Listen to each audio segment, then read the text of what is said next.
يومئذ لا تنفع الشفاعة إلا من أذن له الرحمن ورضي له قولا يعلم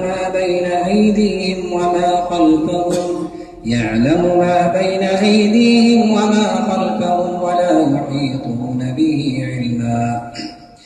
وعنت الوجوه للحي القيوم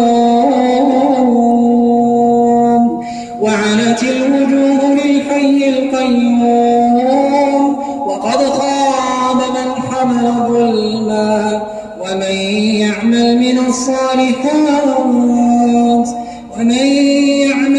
الصالحات وهو مؤمن فلا يخاف ظلما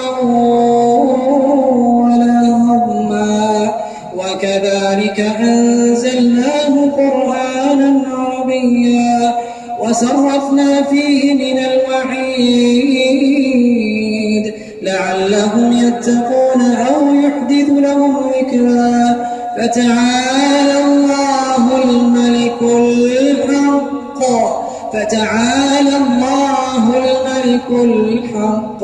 ولا تعجل بالقرآن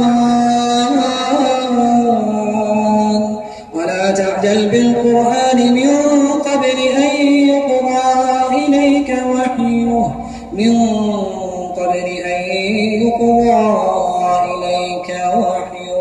وقل رب زدني علما ولقد عهدنا